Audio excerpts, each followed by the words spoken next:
आज की ये खास प्रेस वार्ता का मकसद भी बहुत खास है।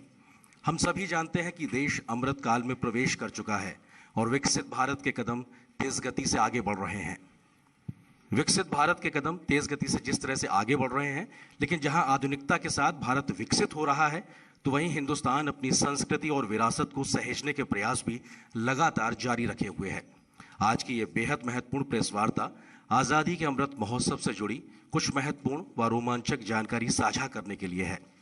क्या है ये खास जानकारी, इस बात को देश के सामने रखने के लिए अब मैं बहुत ही विनम्रता के साथ आमंत्रित करना चाहता हूं केंद्रीय गृह एवं सहकारिता मंत्री श्री अमित शाह जी को कि कृपया वो हम सभी के साथ आज़ादी के अमृत महोत्सव से जुड़ी इस महत्वपूर्ण जानकारी को साझा करें।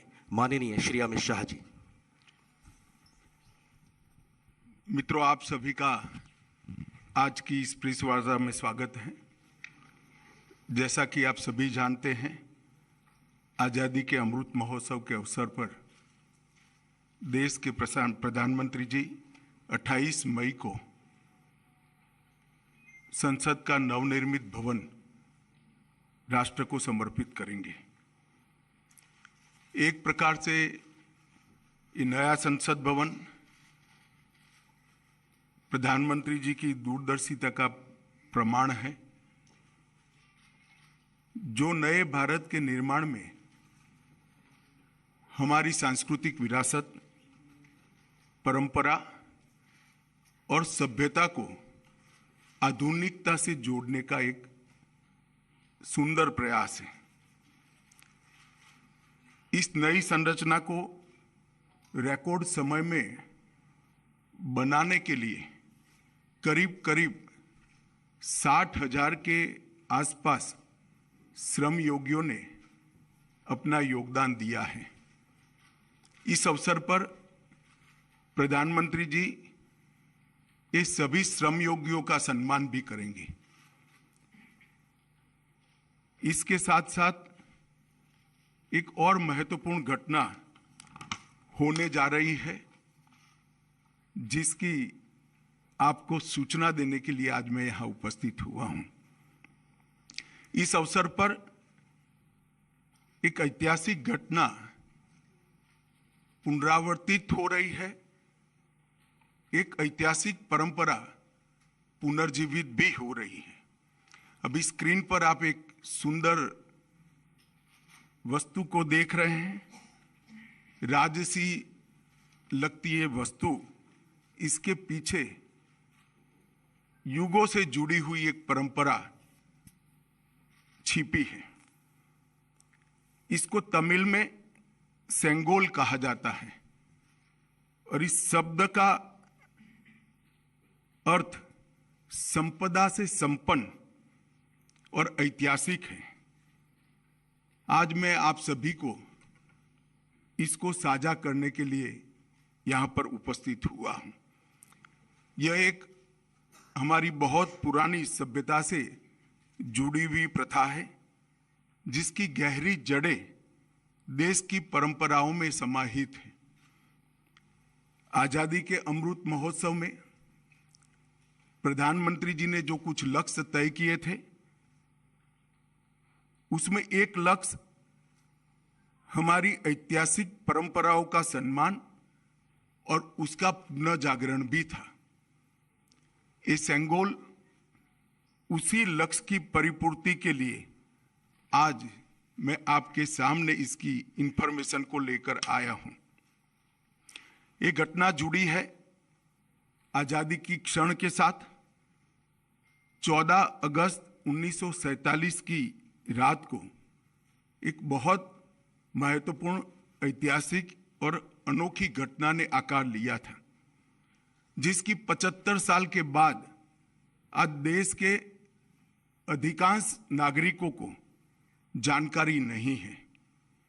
यह सेंगोल जो अभी आपने स्क्रीन पर देखा था, उसने हमारे इतिहास में एक अहम भूमिका निभाई है और ये सेंगोल अंग्रेजों से भारतीयों के साथ सत्ता के हस्तांतरण का एक प्रतीक बना था।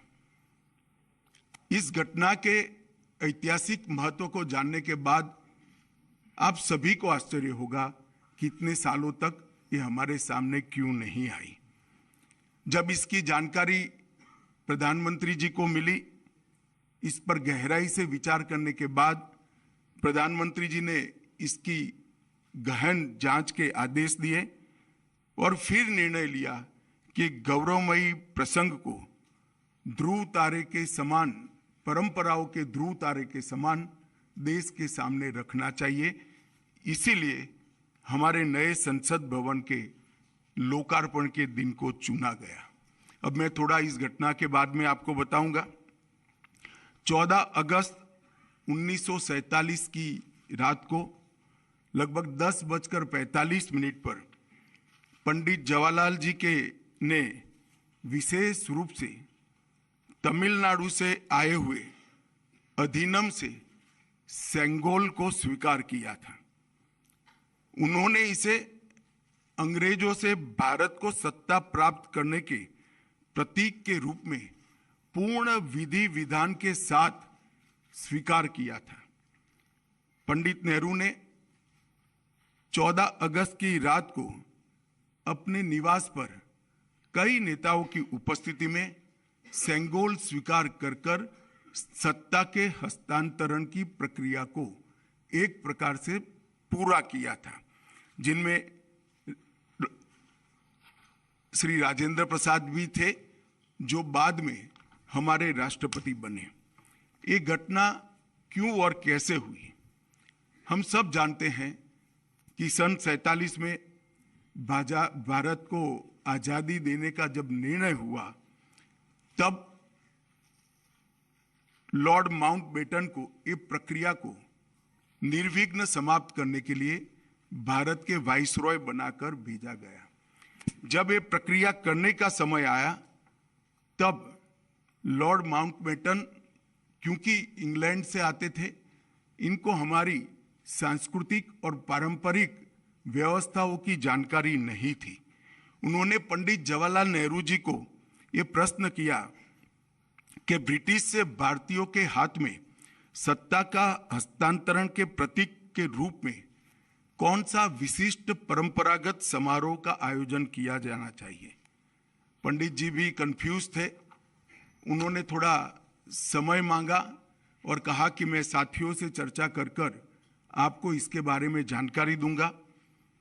पंडित जवाहरलाल नेहरू जी ने चर्चा करने के लिए अपनी पसंदगी बहुत अनुभवी स्वतंत्रता सेनानी, दार्शनिक, भारतीय परंपराओं के जानकार, इतिहास के मर्मज्ञ ऐसे विद्वान सी राजगोपालाचारी पर नियुक्त की, जिनको हम राजा जी के नाम से जानते हैं। उन्होंने ये बात को राजा जी के सामने रखा।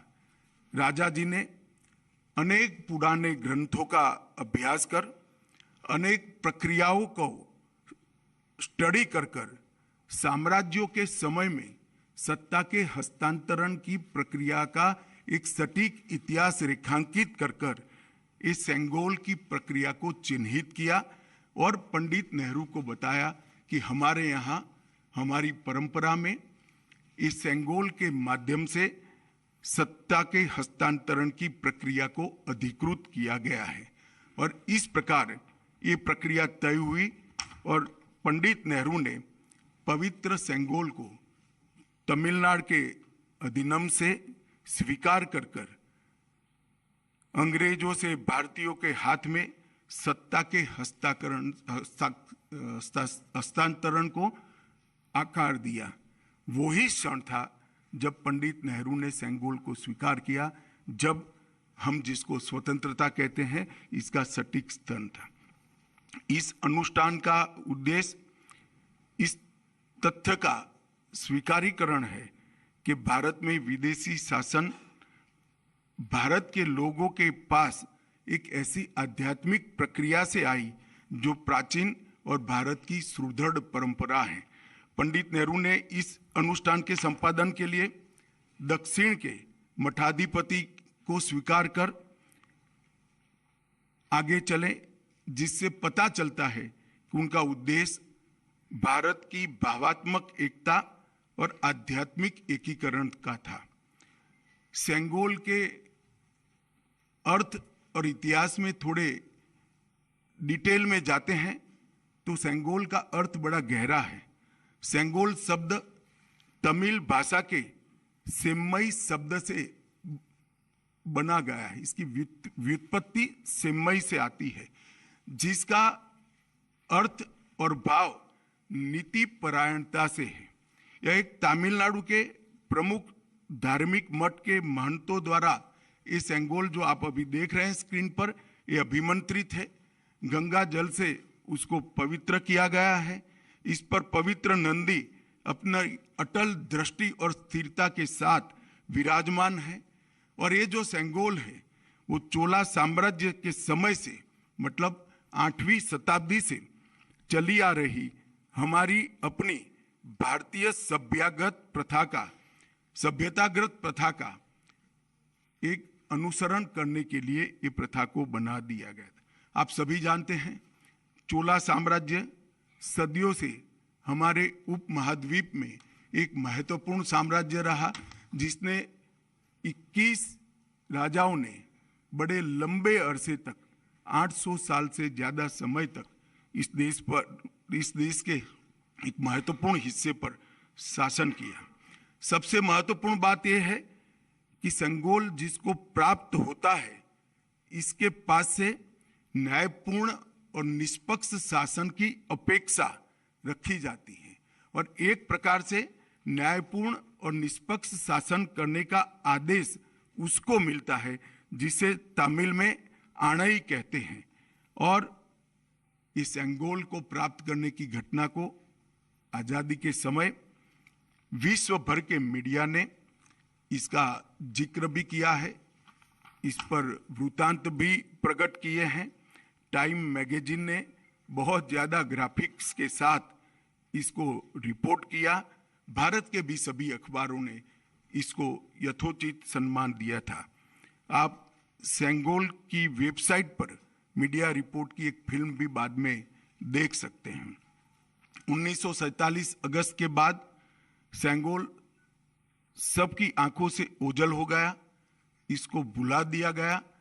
मगर एक विद्वान और पूजनीय सम्मानीय व्यक्ति ने इसको आजादी के 31 साल के बाद 15 अगस्त 78 को परमाचार्य श्री चंद्रशेखर सरस्वती स्वामीगल ने अपने अनुयायी डॉक्टर B.R. सुब्रमण्यम को सेंगोल वृत्तांत का वर्णन किया, जिसको डॉक्टर सुब्रमण्यम ने अपनी किताबों में उचित स्थान देकर उल्लेखित किया है। तमिल मीडिया ने भी परमाचार्य की चर्चा को प्रमुखता से जगह दी और उसे जीवित रखा है। हम सब परमाचार्य के इसके लिए कृतज्ञ हैं।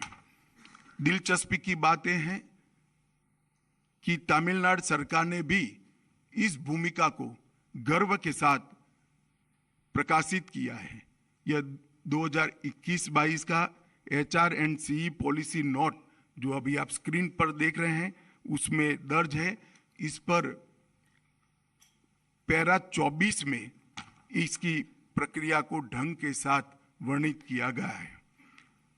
हमारी सरकार का मानना है कि इस पवित्र सेंगोल को किसी संग्रहालय में रखना अनुचित है।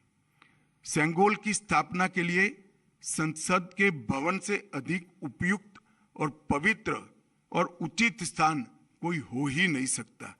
इसलिए जब संसद भवन का देश को समर्पण होगा, उसी दिन आदरणीय प्रधानमंत्री नरेंद्र मोदी जी बड़ी विनम्रता के साथ तमिलनाडु से आए हुए अधिनियम से सेंगोल को स्वीकार करेंगे और अत्यंत आदरपूर्वक माननीय लोकसभा के अध्यक्ष के आसन के समीप सम्मान के साथ इसको स्थापित करेंगे।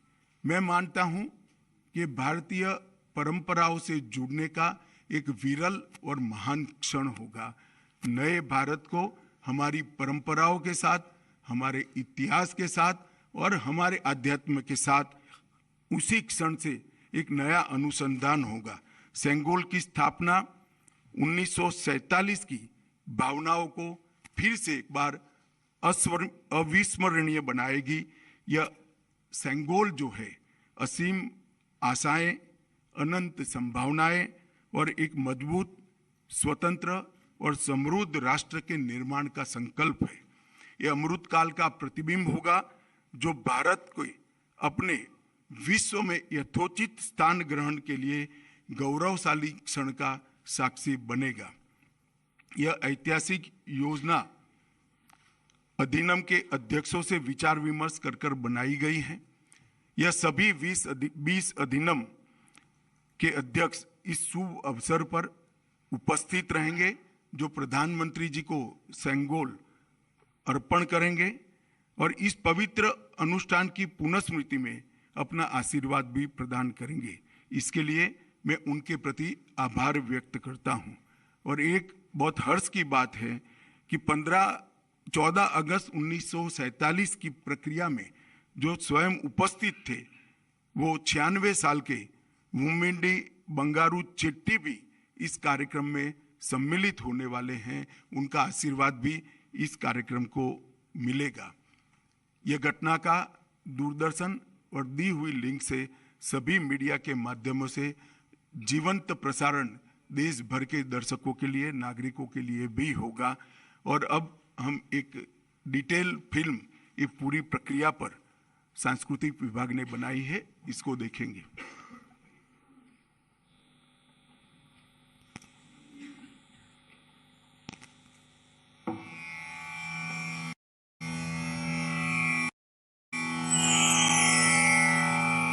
August 1947. Madras Presidency, Tamil Nadu. A group of people were preparing for the trip of their lifetime. They had been called to carry out an important mission, to sanctify and legitimize the transfer of power from one ruler to another. Where were these people going? Delhi. India was getting ready for its freedom, to be rid of the British rulers. After decades of people fighting for self-rule, thousands arrested, killed in action, chasing one goal, Azadi, freedom. The last Viceroy, Lord Mountbatten, had a task to complete, to hand over power to the Indians. He had a simple query. How should this moment of handover be conducted? A handshake would hardly do.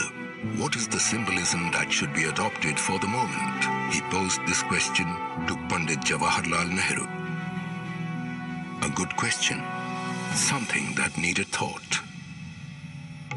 A puzzled Nehru turned to the veteran freedom fighter, Shri C. Rajagopalachari. Rajaji, as he was popularly known, was from Tamil Nadu. Nehru respected Rajaji's erudition and knowledge of Indic customs and civilization. Well-read as he was, he found the answer in India's past. In the Chola kingdom of Tamil Nadu, one of India's oldest and longest continuous reigns. The transfer of power from one Chola king to another was marked by the passing of the Sengol, the staff of righteousness, blessed by the high priest of the time, invoking the blessings of Lord Shiva, the Cholas being his ardent devotees. Worship continues in their 1,000-year-old temples to this day. Rajaji recommended that a similar ceremony and symbolism be followed. Nehru accepted this. Rajaji wasted no time in contacting the leading Dharmic mutt or monastery, the Thiruvadurai Adinam, established over 5 centuries prior, located in the heart of Chola land, functioning to this day. The then seer 20th Guru Maha Sannidhanam, Srila Sri Ambalavana Desika Swami, who was ailing at the time, accepted the task. He commissioned the making of the Sengol with famous jewelers, Mummidi Bangaru in Madras. top of the Sengol was Nandi, symbolizing strength, truth, and righteousness. Recalling the making of the Sengol, 96-year-old Sri Bhumidi Ettirajulu. ஆதினவர்கள் எடுத்துட்டு செய்ய வேண்டும் என்று யாரோ சொன்னார்கள் வந்தார்கள். Drawings எல்லாம் காட்டி it was round thing with எல்லாம் போல் இது மாதிரி செய்ய வேண்டியிருக்கு. இது நல்ல பெரிய இடத்துக்கு போகுது, ஜாகிரதையாக செய்யணும், நல்லா செய்யணும். தென் give the order. It was made of silver with gold coating. I was very happy to be associated with the making it. Indian people supervised it. இன்னும் நமக்கே சுதந்திரம் வந்துடுத்து அந்த சந்தோஷத்தில் இருந்தோம். அதுக்காக செய்ய வேண்டிய ஒரு செங்கோலை ஆதீனம் அவர்கள் நமக்கு கொடுத்ததில் மிகவும் சந்தோஷம். The Holy Seer directed his deputy, Srila Sri Kumaraswamy Thambiran, the Adinam's Oduvar, special singer Manikam, and Nadaswara Vidwan T.N. Rajarathinam Pillai to conduct the proceedings. The delegation was flown to Delhi on a special flight. On the night of August 14, 1947, Srila Sri Kumaraswamy Thambiran gave the Sengol to Lord Mountbatten.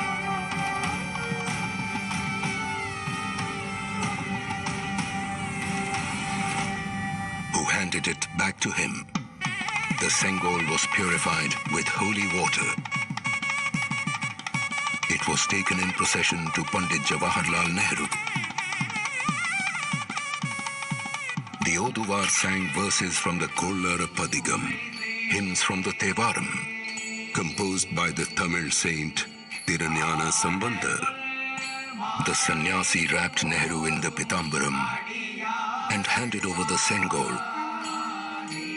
The verse ended with the words Adiyargal Vanil Arasalvar Anai Namade, meaning it is our order that the follower of the Lord, the King, shall rule as in the heavens.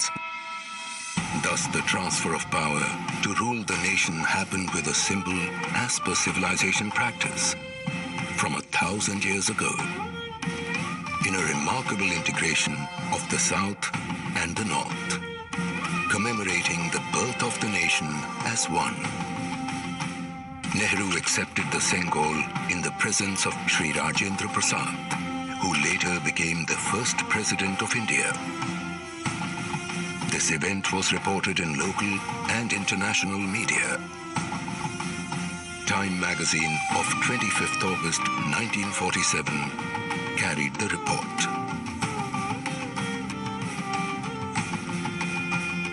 Pandit Nehru thereafter went on to deliver his famous address at the midnight hour of August 14th, 1947.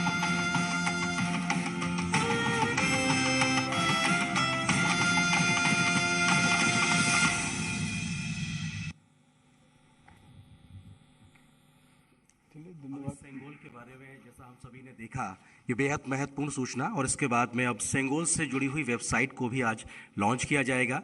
इस सिलसिले में हम फिर से निवेदन करेंगे केंद्रीय गृह एवं सहकारिता मंत्री श्री अमित शाह जी से कि कृपया वो वेबसाइट का लॉन्च करें।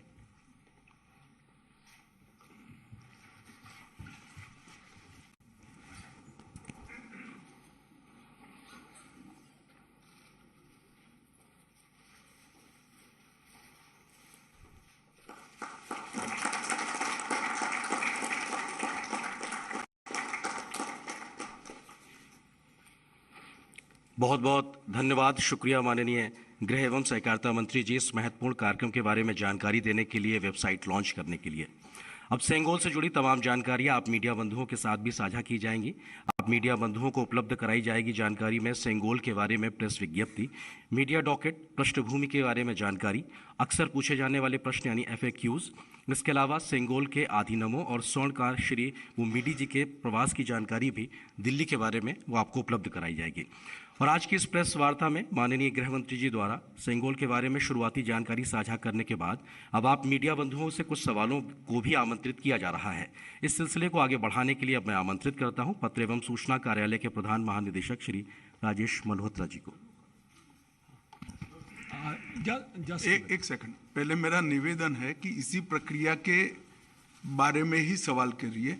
मैं नहीं चाहता कि कोई राजनीतिक बात आज के महत्वपूर्ण प्रसंग में आए। मैं आपको मिलता ही रहता हूं। 100 नंबर 100 नंबर इधर फ्रंट पे। हाँ, Amiji, Vanakkam. Dinamalar Venkatraman from Dinamalar. You made a very elaborate details about the Senghol.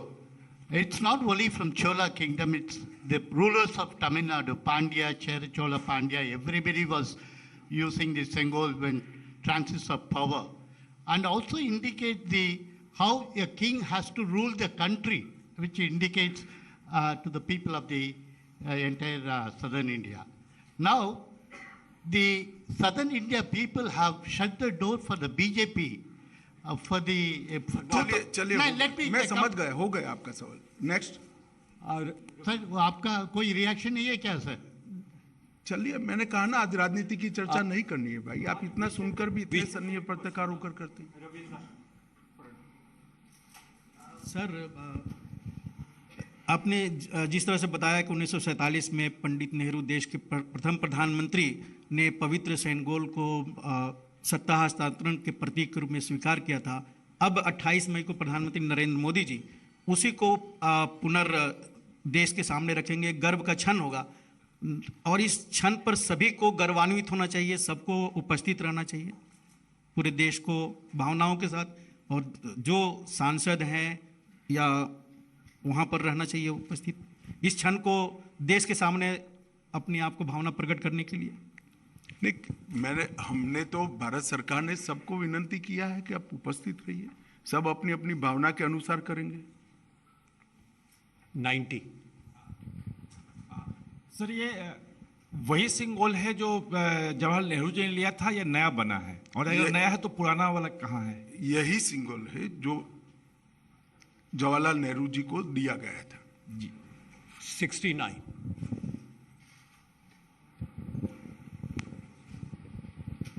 Sir, जैसा आपने कहा कि यही सिंगोल है जो 1947 में दिया गया था, लेकिन ये अब तक था कहाँ और क्या पिछली सरकारों ने इसको खोजने की कोशिश किया या फिर पार्लियामेंट में लाने की कोई भी कोशिश की? इलाहाबाद के संग्रहालय में था, वहाँ स्थित था, उसको वहाँ से यहाँ लाया गया है।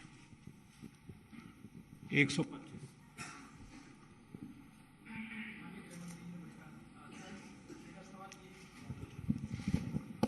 गृह मंत्री जी नमस्कार। मेरा सवाल ये है सर, जो पूरी प्रक्रिया दिखाई गई, जो वीडियो भी दिखाया गया, इसमें पूरी जानकारी मिली है कि कैसे ये इसका ऐतिहासिक महत्व है और कैसे इसको प्राप्त किया गया। तमिलनाडु के लोग आए, उन्होंने ये दिया, सत्ता हस्तांतरण हुआ। तो जब ये पहली बार विचार हुआ आप इसको लाएंगे और इस तरीके से इसकी कल्पना पृष्ठभूमि जो रही, ये पहली बार विचार कब आया और कैसे इसको लागू किया जाए, ये क्या कल्पना रही, इसके पीछे प्रधानमंत्री की क्या सोच रही? ये बहुत लंबी प्रक्रिया है।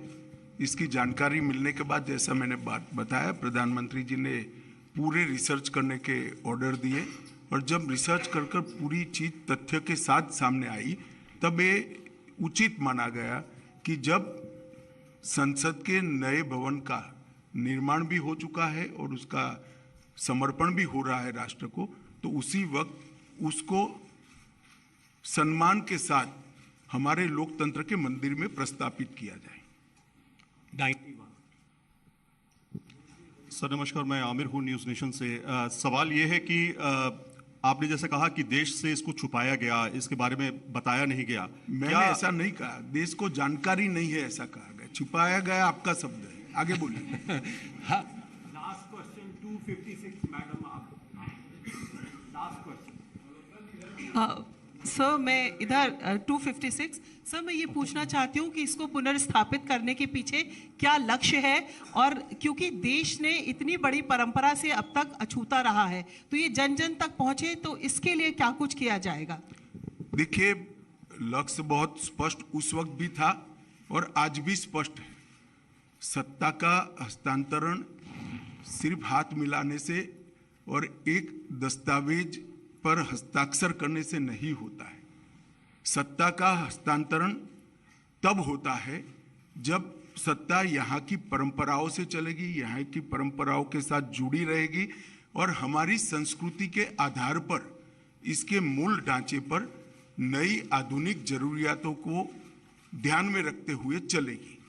तो ये सेंगोल का नए संसद भवन में स्थापन इसी बात का द्योतक है जो जवाहरलाल नेहरू जी ने उस वक्त 14 अगस्त को महसूस की थी। 4 number last question. Sir Amod हूँ TV 9 भारतवर्ष से। एक जो संगोल के हस्तांतरण की प्रक्रिया थी और इसको ले जाकर म्यूजियम में रख दिया गया था, अब इसको पुनर्स्थापित करने की कोशिश जो की जा रही है, लेकिन इसको पुनर्स्थापित करने से क्या आपको लगता है कि जो इसको एक नया लोगों को जानने का मौका मिलेगा संगोल के बारे में, और जो अभी आज के डेट में राजनीति की जा रही है संसद भवन को लेकर, उसको थोड़ा कम बल मिलेगा इससे? देखिए, सेंगोल को किसी राजनीति से नहीं छोड़ना चाहिए। यह एक भाव का प्रतीक है कि शासन न्यायपूर्ण तरीके से चले, नीति के अनुसार चले और कर्तव्य के रास्ते पर चले। और वो संसद में सेंगोल को स्थापित करने से हमेशा ये संदेश हमारे लोकतंत्र के लिए समग्र जनता में और जनता के प्रतिनिधियों के बीच में जाना है। ये इसके पीछे भाव है। राजनीति अपनी जगह पे चलती रहती है। गृहमंत्री जी, इसी से जुड़ा मेरा सवाल भी है कि जब संगोल को वैदिक रीति रिवाज के हिसाब से स्थापित किया जाएगा, प्रधानमंत्री जी के उद्घाटन करने पर विपक्ष इतना विरोध कर रहा है, तो इसको स्थापित करने पे कैसा माहौल होगा? क्या? प्रधानमंत्री नरेंद्र मोदी जी के उद्घाटन करने को लेकर जब विपक्ष बायकॉट कर रहा है इस कार्यक्रम का, तो जब आप इसे वैदिक रीति रिवाज के हिसाब से स्थापित करेंगे तब कैसा हाल होगा? नहीं, इसमें मैंने पहले ही किया कि राजनीति को इसके साथ मत जोड़िए। एक बड़ी भावात्मक प्रक्रिया हमारी पुरानी परंपराओं से नए भारत को जोड़ने की, इसको इतने ही सीमित अर्थ में देखना चाहिए। राजनीति अपनी जगह पे चलती है और सब अपनी अपनी क्षमता से, सोचने की क्षमता के अनुसार रिएक्शन भी देते हैं और काम भी करते हैं। बहुत बहुत शुक्रिया तमाम मीडिया बंधुओं का। हम धन्यवाद अदा करेंगे माननीय गृह एवं सहकारिता मंत्री जी का, केंद्रीय संस्कृति पर्यटन और